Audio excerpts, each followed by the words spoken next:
Hello, and welcome to the Permission to Breathe podcast, a transformative space dedicated to providing a sanctuary where you can inhale deeply and exhale freely, embracing your grief journey unapologetically. I am your host, Dr. Tammy Isaac, here with you every Monday to offer comfort, guidance, and hope. Together we'll navigate this path, finding moments to pause, reflect, and breathe. Let's begin this journey side by side. Today's episode of Permission to Breathe is sponsored by Aurora's Grief Journey, my new children's book about navigating loss and finding comfort. Aurora's Grief Journey follows a young girl who's learning to cope with the loss of her grandfather. Through heartfelt storytelling and faithful activities, the book helps children understand their feelings and provides families with practical ways to heal together. If you're looking for a gentle resource to support a child through grief, this book is the perfect place to start. You can grab your copy today on Amazon. Thank you for tuning in. Now let's continue this journey of healing together. Grieving as an adult can be overwhelming, but for a child, it can feel confusing, scary, and even isolating. In this episode, we'll talk about practical ways to help these young hearts understand their loss, express their emotions, and feel supported. Together, we'll explore how to create stability in their lives, offer them outlets to process their grief, and give ourselves permission to simply be present through their pain. So whether you're a parent, a caregiver, or someone walking alongside a grieving child, this conversation is for you. So let's take a deep breath and let's dive in. Hello. Welcome back to the Permission to Breathe podcast. I'm your host, Dr. Tammy Isaac, and today we are going to be talking about how to support grieving children, especially those between the ages 6 through 10. Did you know that children can grieve just as deeply as adults? Grief is hard enough for us as an adult, so just imagine what it feels like for a child who may not yet have the words or the tools to express their pain. When children experience the loss of someone close to them, it literally shakes the core of them. It shakes their entire world. And children, usually between the ages of 6 and 10, they may know that there's some permanency to death, but they don't often really have a good concept or grip on death, and they end up struggling with their emotions and how to process those emotions. And as adults, we need to be able to meet them where they are as we offer both clarity but also comfort at the same time. Now, when we think about the expression of children's grief or the manifestation of it, it's important to know that when a young person grieves, it will depend on a number of things, right? It'll depend on age, gender, their developmental stage. It depends on their personality, the way that they usually react to stress and emotions. It can depend on their relationship with who the person was that died. It can also depend on their early experiences with a previous loss or death, and also their grief can manifest based on family circumstances, the dynamics, right? How others around them grieve and what the amount of support that they have. So it's very unique, as you often hear me say that grief is very unique. It is also very unique for children, and though children grieve, we can't all classify them as the same, and we can't say that this is the way it's going to look when there are many factors that are equated in how a child will grieve. Okay, so that's the first thing, is to realize that there are many things that will allow the manifestation of their grief to come out the way that it comes. So in children ages 6 to 10, grief can manifest really in various behaviors, which include sudden mood swings, anger, outbursts, withdrawal from activities, difficulty concentrating at school. They can have changes in their eating and their sleeping patterns. Physical complaints like headaches and stomach aches, right? Excessive worry about death. They can start to cling to adults or even start to regress back to younger behaviors. And even they could start talking about the deceased person more frequently than before.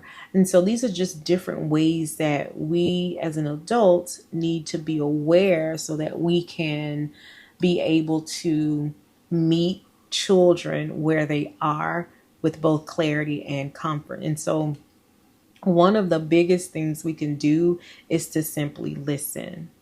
So sometimes we get caught up in trying to find the perfect words when what they often need, and as children and or adults, is to be heard and seen.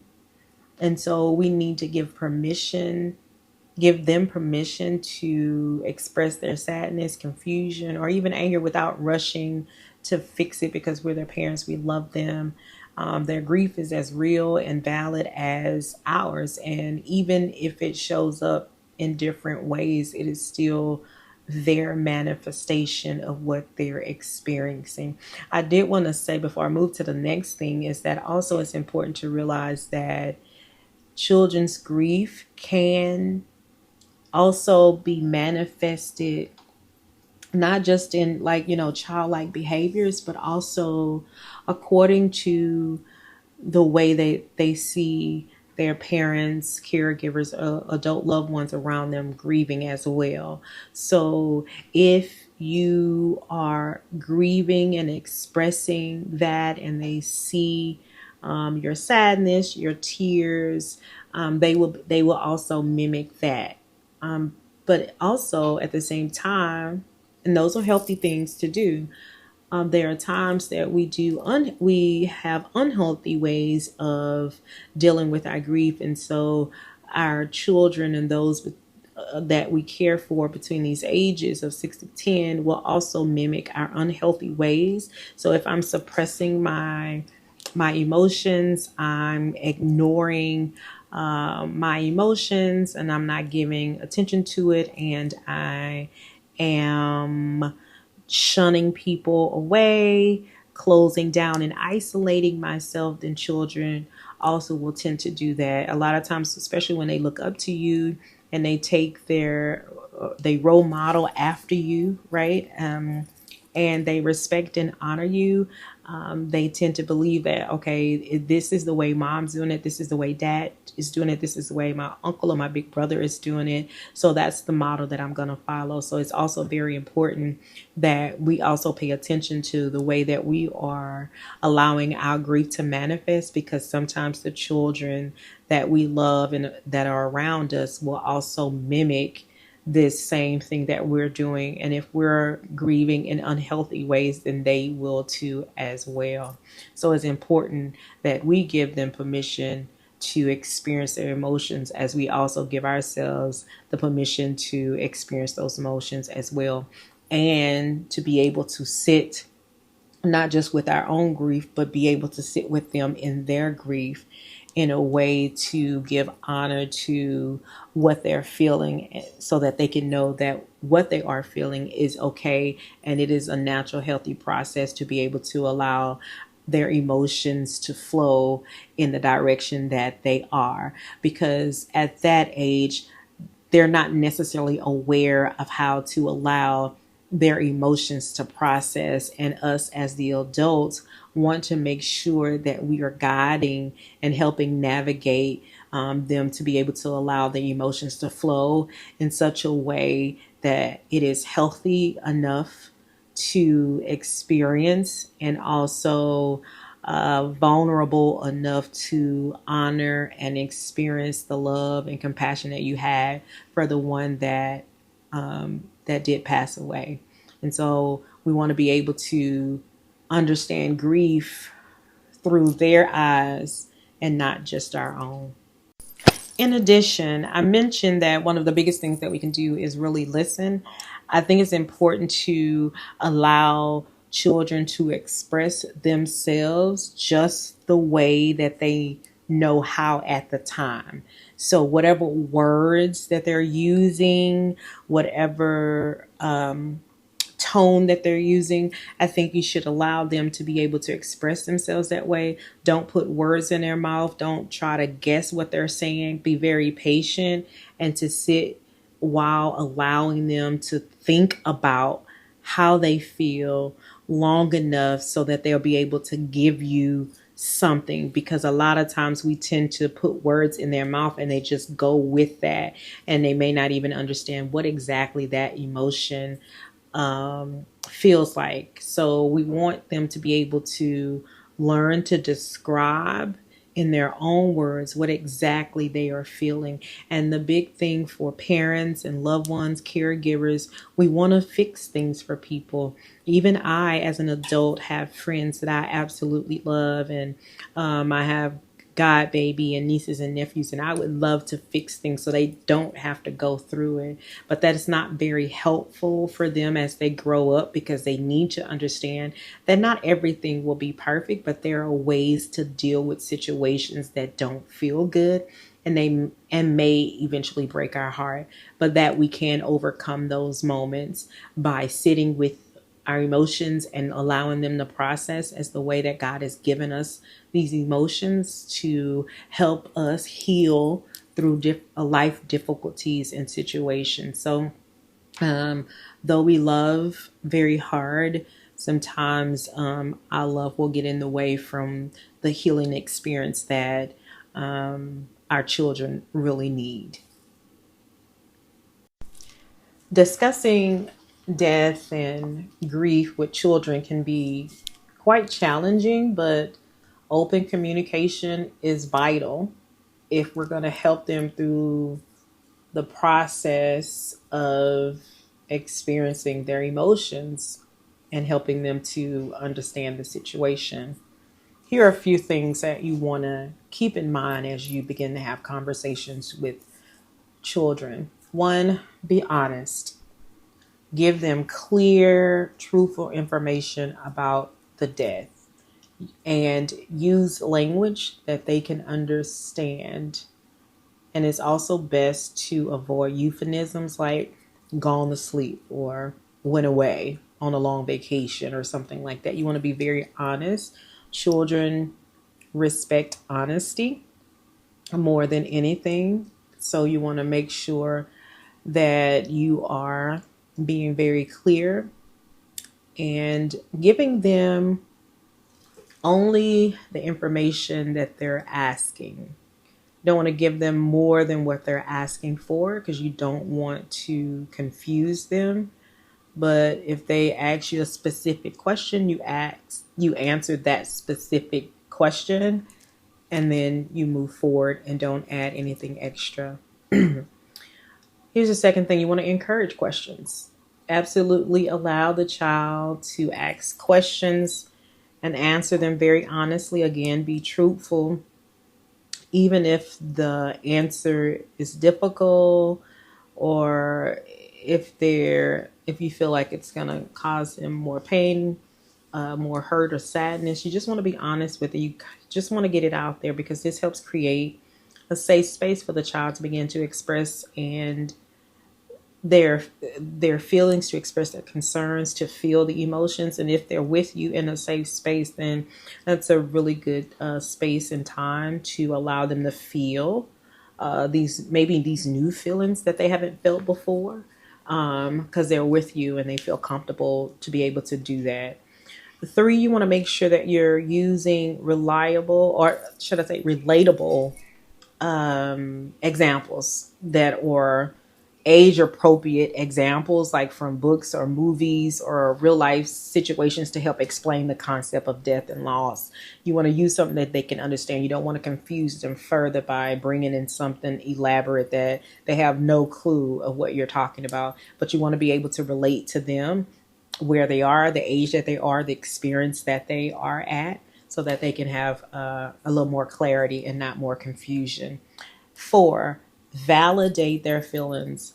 Always acknowledge that the child's emotions and always, always, always acknowledge their emotions, and also reassure them that those emotions are okay, and it's okay to feel sad, mad, angry, glad, confused, whatever they may be feeling. It's okay to feel that, because whatever they're feeling at that moment is real to them in that moment. And we want to identify that, recognize it, validate it, and help them process through that. And here's the 5th thing: choose a comfortable setting. Children may be more open to discussing their feelings in a more comfortable and familiar environment, such as like where they usually play at or engage in some type of calming activity in their bedroom, maybe at the kitchen table, wherever that place may be. This can help them feel more at ease and willing to share their thoughts. So the environment that you are also affects whether they're going to open up and be willing to become vulnerable or emotional in that moment, based on the space, place, and time. So that's important also, that when and where you have those types of conversations are important to pay attention to. Now, having these conversations will come with answering difficult questions and addressing any of their fears or misconceptions. As I mentioned earlier, you want to be honest with them in answering conversations, and you only want to answer what they've asked, not to give additional information that will confuse them. So children may have a range of questions and concerns about death. So here are a few tips. 1, be patient. Children may need time to process. This is major. They need time to process the information. Remember, these are ages 6 to 10. These are children who are still figuring out life and understanding how death is permanent, and they're navigating through new emotions. So they may ask the same question multiple times and even in different ways, just to get clarity. So be patient and provide consistent, reassuring answers. Make sure that you're answering these questions in a consistent way, and make sure that they are reassuring, because you don't want to answer something and say it one way, and then because kids are smart. Because they'd be like, that's not what you said last time, because they're listening, they're in tune, because their brains are trying to figure out, how was such and such here a day ago, and then you're telling me that they're no longer here. So they're paying attention to what you're saying. Number 2, admit when you don't know. We don't know everything. We don't have to be right. And it's okay for our children to realize that mom and dad don't always know everything, but we do our best to figure it out together. Okay. So it's okay to admit when you don't have all the answers. This can help the child understand that grief is complex and often can be an uncertain process that we go through.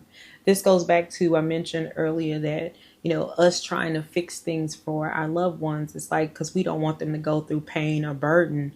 But fixing it doesn't always help, because then they don't know how to navigate through difficult times. And I think grief, as sad and overwhelming as it is, it does help us to learn to navigate through our emotions in a very healthy way, and how to deal with life challenges and circumstances that do come. So it's important. So we don't always have to know the answer. I think it's just best to be present with them and to help navigate through what they're going through together, whether you know the answer or not. 3, you want to address misconceptions. So children may have misconceptions about death, or belief that they believe may have played a role in the loss. Okay, so kids have friends and they talk about all kinds of things and they come up with these ideas of what they think has happened. It's the stories that they're telling themselves in their head. At this age, they are very imaginative, and very creative. And so you want to gently correct any misconceptions or misunderstandings and reassure the child that death is not their fault, or whatever it is that they may be having a misconception about as it relates to the death of their loved one. You want to make sure that you address it. We don't want to leave it there, but we have to find ways to be very gentle, subtle, but also very clear with providing information that debunks the lie so that they can be clear on what grief is, be clear on death and what has happened to their loved one. So it's important that children know what has happened. I know a lot of people have different ideas because what we're doing is trying to protect our child.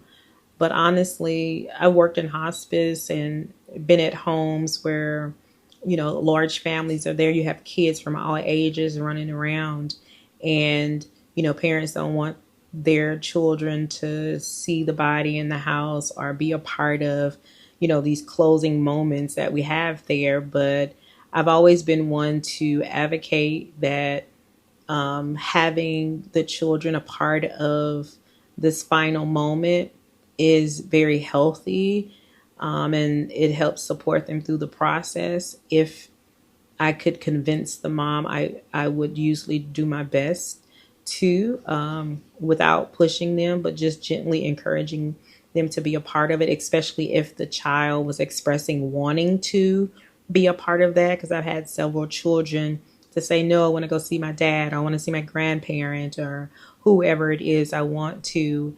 And so it just gives them that opportunity to have that closure, and then to also see for themselves and understand from their eyes what death is and what it looks like. But that's something I realize that parents do have to make that decision. But I do hope that they make that decision with the child in mind and not just themselves, of trying to protect them from something that they're going to have to experience anyway through life, and know that death comes and it's not going to be something easy that they can just navigate through. The fourth thing I want to share is to offer reassurance. So when a loved one passes, many children tend to worry that they may lose someone else, and that they may lose, someone else that they love after that. They become fixated on death and start to address any. It's important that we start to address any fears or that the child may have about their own safety, own well-being. They may not, if it was a car accident, maybe they don't want to go outside anymore. Maybe they don't want to get in the car. Just become very fixated on, maybe I could go next, or mom, I don't want you to leave the house, because they're afraid that mom will get in an accident because dad was in an accident, or grandparents were, or somebody they love was in an accident. It's important that we offer comfort and stability by emphasizing that they are loved and cared for, and that no one is in danger. And just because this thing happened to this loved one doesn't necessarily mean that it's going to happen to them. So we want to make sure that we are assuring them every step of the way when they have concerns, when we acknowledge or identify that there are certain patterns and behaviors that has caused them to be fixated on death, that we begin to address it in a way that is assuring them that they will be fine and be taken care of. Are you grieving and feel like you're struggling alone? You don't have to walk this path by yourself. Book a virtual session with Dr. Tammy Isaac at Breathe Grief Counseling Center. Visit us online at www.breathegriefcounselingcenter.com. Dr. Isaac will help you put your emotions into words. She'll help you reduce the feeling of isolation. She'll help you understand that everyone grieves differently and also help you prevent unhealthy coping mechanisms. Take control of your life with world-class counseling sessions today with Dr. Tammy Isaac.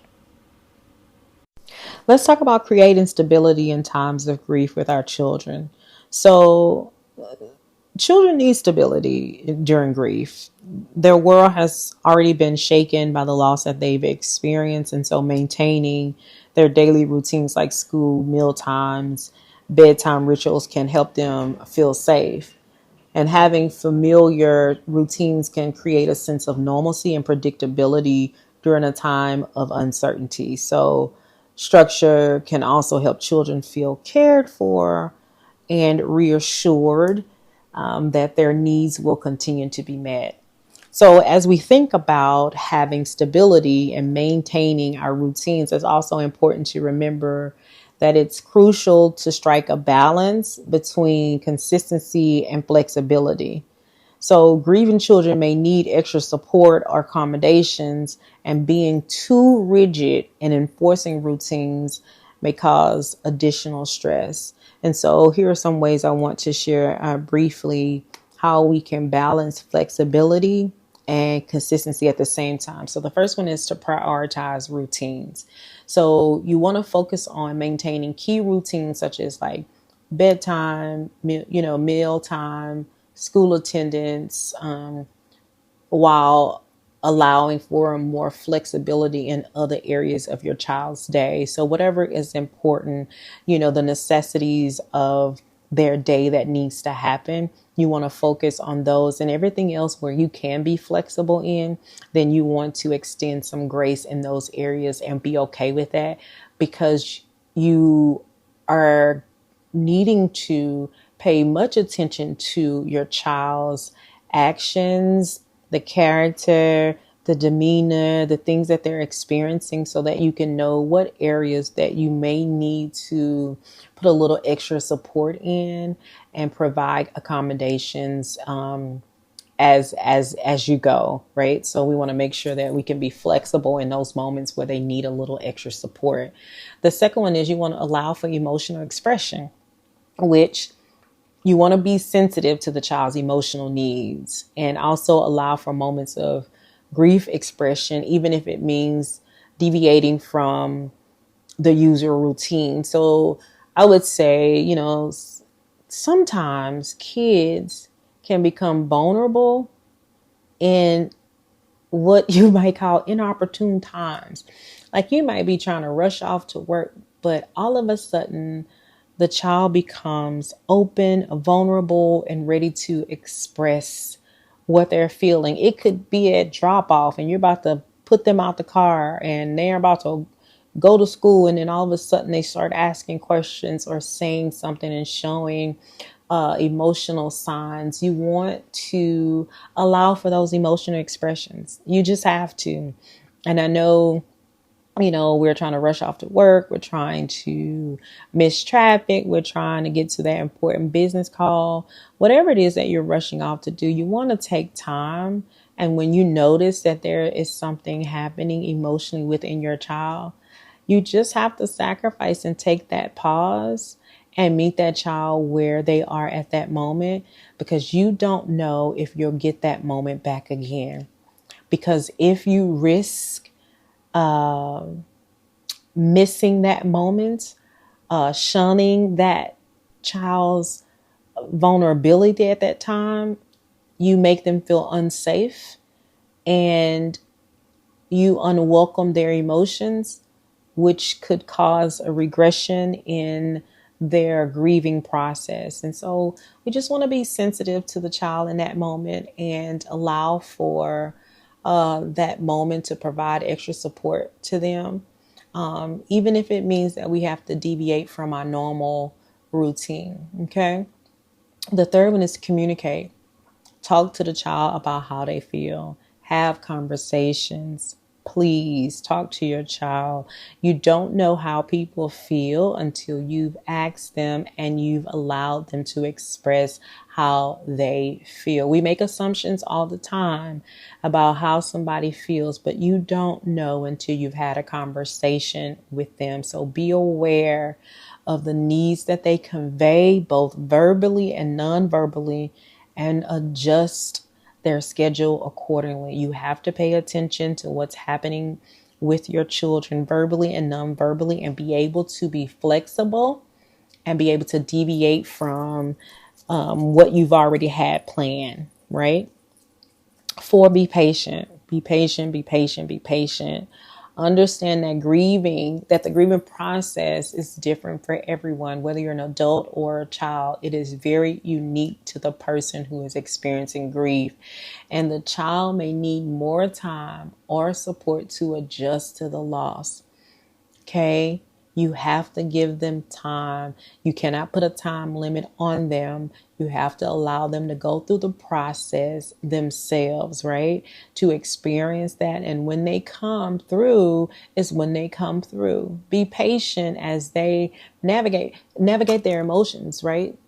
The thing is, like, as an adult, well, I want to say, as adults, we should know how to navigate our emotions, but many of us hide from them. So when they do come, it's hard to navigate through them. But especially as a child, when you're growing up, growing into your emotions, understanding what this feeling is, what this thought is, you're already navigating through something you don't even understand. And so it's important to be patient with them as they learn to navigate these emotions and understand what is these feelings that I'm feeling, so that they can work towards finding this sense of new normalcy without the person that they love being present, that they're used to having every single day. So it's important that we're patient with them. And I'm always telling us that we have to be patient with ourselves as well as we go through these process. So as I give myself patience, we want to make sure that I'm giving my child the patience that they need as well. And they will probably need more than us.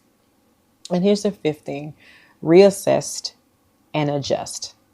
Reassess and adjust. Regularly reassess the child's needs and make the adjustments to routines as they're needed. And you want to keep in mind that their needs may change as they process through the grieving process. It could change from one moment to the next, from one day to the next, from one week to the next. The thing about children, they can go in and out of these emotions like that. And, some of us may spend, as an adults, we could spend a long period of time in one emotion, but kids, like, 1 minute they're playing, and then the next minute they're like curious about what happened to death, and then they could be crying, and then the next minute they're back laughing and doing all kinds of things, right? They're still navigating through their emotions. They have so much going on. And so we also want to make sure that we are reassessing and readjusting from day to day, sometimes from moment to moment, that what is best for my child, or at this time, as we try to put in some sense of stability and consistency, where we can put in some time for flexibility as we are consistent with what we're doing. What you want to be consistent at is really paying attention to them and being a part of their grieving process with them, so that they know that they're not by themselves. One of the ways that we can support our children in helping them understand that they're not in their grief alone is when we grieve together as a family.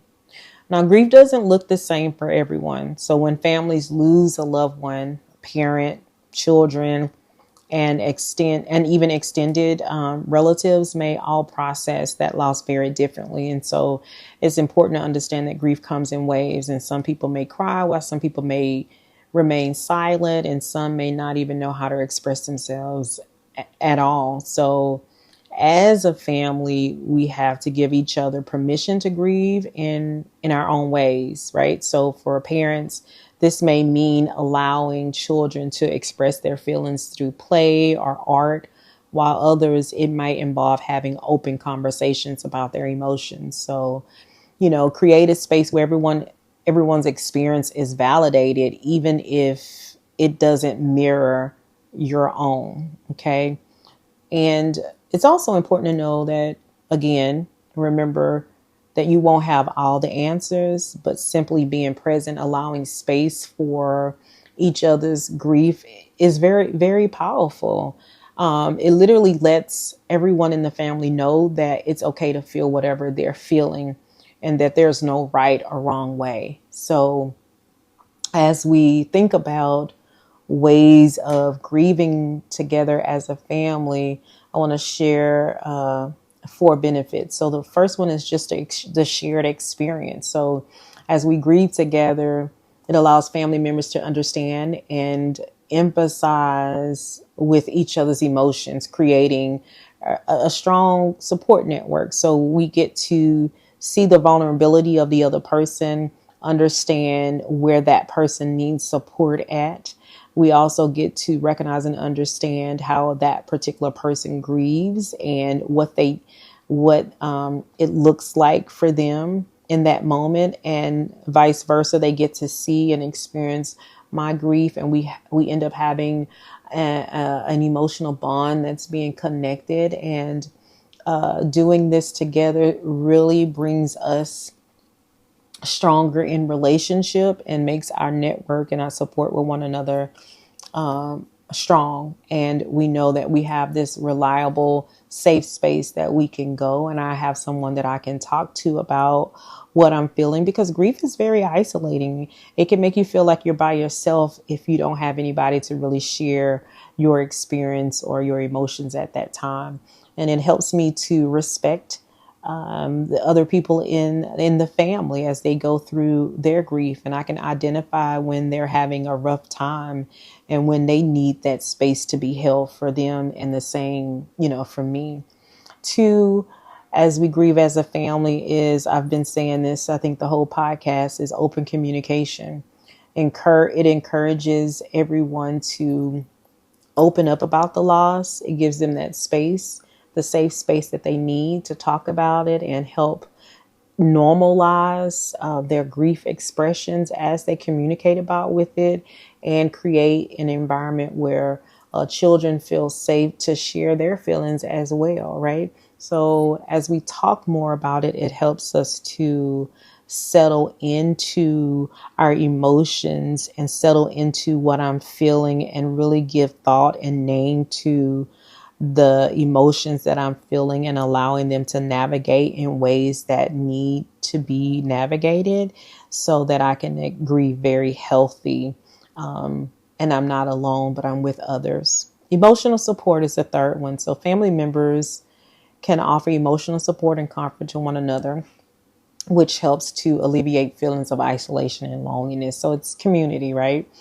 Being with other people in that shared space. I'm not by myself, right?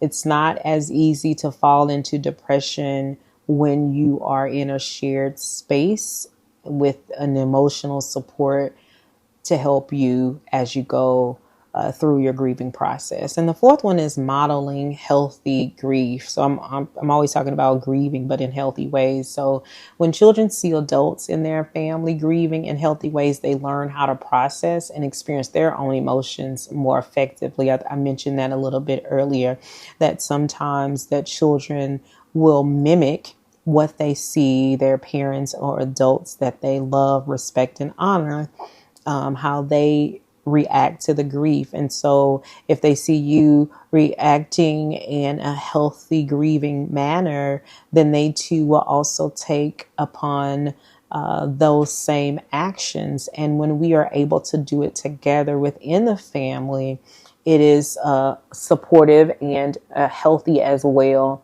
that we do it together. So just a few activities that you can do together as a family as you're grieving is memory sharing. And that's something that we often do when somebody passed. Your families get together and they tell stories about the person who has died, and they laugh and they have jokes, and just really remembering them, helping to preserve their memories and reinforce the bond that the family had with the person who has passed. Create a memory box. We were talking here at the hospital of how grandfather's newborn baby passed, and how he bought a box from our gift shop to put in memorabilia of the baby. So that's a way of creating a box to gather all of the mementos and photos and keepsakes of the baby that didn't make it. And so you can put things there that will help. And this can be really comforting, a comforting way for children to remember their loved one and also feel very connected to them as they gather these things to put in a box. Hold a memorial service or rituals or funeral. So usually families will organize a memorial service to honor the deceased one. So this can provide a sense of closure and help children also feel more connected to the person that they've lost, but also connected to the family as they go through that process together. And the last thing is they begin to establish new traditions. So we create new family traditions that incorporate the memory of the person who died, your loved one, such as maybe lighting a candle in the memory during holidays or visiting the gravesite or some type of special occasion where you remember them and you bring them in by way of memory and acknowledging them in this new space or this new tradition that you've brought up. But we do it together as a family. We come up with the idea to do it together and allow it to be one of the ways that we grieve together as a family. Now, while family support is definitely invaluable and family grieving is invaluable, there are times when professional help, such as a grief counselor or therapist, may be beneficial for a grieving child. So some of those situations in which professional help might be needed would be like prolonged or intense grief. So if the child's grief appears to be worsening or lasting in longer times where the child has become immobilized to move through the course of his or her day, then professional help may be necessary to address potential complications, such as, depression or going through complicated grief. So it's important to remember, though, the child grief timeline is not our own. It may take longer too, also, than we believe that it should. So take into account the other signs listed along with the length of time, that you may see. So that's why I mentioned earlier that we're going to make sure that we are reassess and readjust every day so that we make sure that if we identify something that looks off and it's not progressing, then we want to make sure that we can get help for our child. Changes in behavior or function. So if the child experiences significant change in their behavior, academic performance, or social functioning, then that also too may be a sign that they need additional support to cope through their grief. 3, difficulty expressing emotions. So if the child seems unable or unwilling to express their emotions, a grief counselor could help. If they don't want to talk about it, they seem to avoid it most often, then they may need somebody to help them find healthy ways to process their feelings and then to be able to share and acknowledge what they're feeling through this process of grief. And the final thing I want to share is parental concern. So if you as a parent or caregiver feel overwhelmed or unsure about how to support the child, then seeking professional guidance can be beneficial for both you and the child. Because honestly, grief, it's hard to really know how to help someone navigate through grief as a child, especially when they're still getting to know their emotions and what they're feeling. And also coming into the understanding of death and how it's this thing that is permanent and how someone's here one time and then they're not the next. So sometimes us as parents and caregivers, guardians, we do need to support ourselves to know how to support our children also through the process of what they're feeling. As we come to the close of today's episode, I hope that you found comfort and encouragement in the tools we've discussed for supporting children through loss. Grief is never easy, especially when young hearts are involved. But remember, children need the same thing we do in times of loss: love, patience, and a safe space to express their feelings. By offering them permission to feel, providing consistency and care, and walking alongside them in their grief, we can help children navigate one of life's hardest experiences. It's okay if you don't have all the answers or if some days feel harder than the others.